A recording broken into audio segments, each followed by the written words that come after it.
भारत ने कहा है कि चीन के साथ वास्तविक नियंत्रण रेखा पर डिसएंगेजमेंट की प्रक्रिया अभी तक पूरी नहीं हुई है। इसका मतलब ये है कि एलएसी पर संघर्ष वाले इलाकों में अभी भी चीन की सेना पीछे नहीं हटी है। गुरुवार को विदेश मंत्रालय के प्रवक्ता अरिंदम बागची से एलएसी पर चीन के सेना तैनात करने और नए ढांचे के बनाने के संबंध में पूछे जाने पर उन्होंने ये टिप्पणी की। प्रवक्ता बागची ने कहा कि डिसएंगेजमेंट की प्रक्रिया का पूरा होना अभी बाकी है। डिसएंगेजमेंट का मतलब यह है कि दोनों देशों की सेनाएं जो पिछले करीब एक साल से एक दूसरे के सामने मोर्चाबंदी करके खड़ी हुई थी, वो पीछे हटेंगी। एलएसी पर लद्दाख में दोनों देशों की सेनाएं पिछले साल से डटी हुई हैं, जिसके बाद दोनों देशों के बीच तनाव कम करने के लिए कई दौर की वार्ता हुई थी। इसके बाद इस साल फरवरी में दोनों देशों ने ऐलान किया था कि दोनों देशों की सेनाएं 10 फरवरी से चरणबद्ध तरीके से डिसएंगेजमेंट करेंगी। गुरुवार को भारत के बयान से स्पष्ट है कि ये प्रक्रिया लगभग 4 महीने बाद भी पूरी नहीं हुई है। हालांकि अरिंदम बागची ने कहा कि दोनों देशों में ये सहमति हुई है कि इस प्रक्रिया के पूरी होने तक जमीन पर स्थिरता बनाई रखी जाएगी और किसी भी नई घटना से बचा जाएगा। उन्होंने कहा कि इसलिए हमारी उम्मीद है कि दोनों पक्ष ऐसा कुछ नहीं करेंगे जो इस सहमति के अनुरूप नहीं है। प्रवक्ता ने कहा कि बचे हुए इलाकों से डिसएंगेजमेंट की प्रक्रिया पूरी होने के बाद पूर्वी लद्दाख में डी-एस्केलेशन का रास्ता साफ होगा। डिसएंगेजमेंट और डी-एस्केलेशन दोनों का ही सामान्य मतलब है सेनाओं का पीछे हटना और स्थिति का सामान्य होने की ओर बढ़ना, मगर इन दोनों कदमों का स्तर अलग अलग होता है।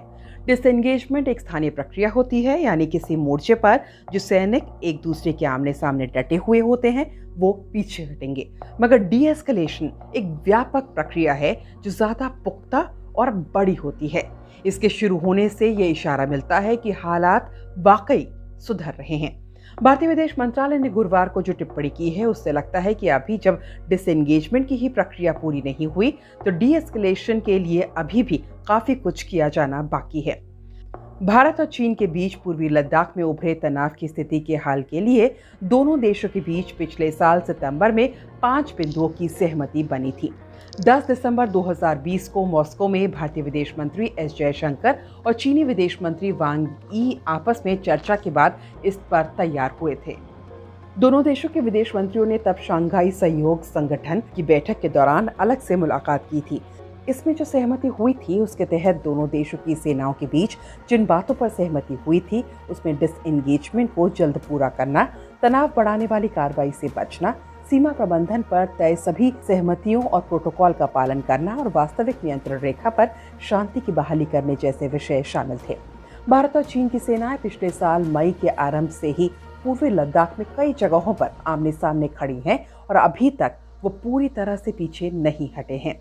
हालांकि कई दिनों दोनों देश के सैन्य अधिकारियों और राजनयिकों के बीच कई दौर की बातचीत के बाद फरवरी में पैंगोंग लेक के उत्तरी और दक्षिण किनारों से दोनों देशों के सैनिक पूरी तरह पीछे हट गए हैं। दोनों पक्षों के बीच अब पूर्वी लद्दाख के उन बचे इलाकों से डिसएंगेजमेंट की प्रक्रिया पूरी करने को लेकर बातचीत हो रही है जहां दोनों की सेनाएं अब भी डटी हैं। इसी साल 9 अप्रैल को दोनों देशों के आला सैन्य कमांडरों के बीच सीमा विवाद को लेकर 11वें दौर की बातचीत हुई, लेकिन ये भी बेनतीजा रही। माना जा रहा था कि इस बैठक के बाद इस साल फरवरी के मध्य में शुरू हुई डिसएंगेजमेंट की प्रक्रिया को आगे बढ़ाने के लिए रास्ता बनाया जा सकेगा। समाचार एजेंसी पीटीआई के अनुसार इस बैठक में चीनी पक्ष ने अपने रुख में कोई नरमी नहीं दिखाई। एजेंसी के अनुसार इसके बाद वहां कई जगहों पर चीन की अपनी स्थिति को और मजबूत करने की खबरें आई थी। भारत और चीन के बीच सीमा पर पिछले साल मई में गंभीर स्थिति पैदा हो गई थी। 1 मई 2020 को दोनों देशों के सैनिकों के बीच पूर्वी लद्दाख के पैंगोंग त्सो झील के नॉर्थ बैंक में झड़प हुई। इसमें दोनों ही पक्ष के दर्जनों सैनिक घायल हो गए थे। इसके बाद 15 जून को विवादित गलवान घाटी में एक बार फिर दोनों देशों के सैनिकों के बीच झड़प हुई। इसमें दोनों तरफ से कई सैनिकों की मौत हुई। गलवान घाटी में हुई झड़प के बाद दोनों देशों के प्रतिनिधियों के बीच कई दौर की बातचीत हुई। आखिरकार इस साल फरवरी में दोनों देशों के विदेश मंत्रियों की बैठक में हुई सहमति के बाद इस साल फरवरी में डिसएंगेजमेंट की प्रक्रिया शुरू की गई।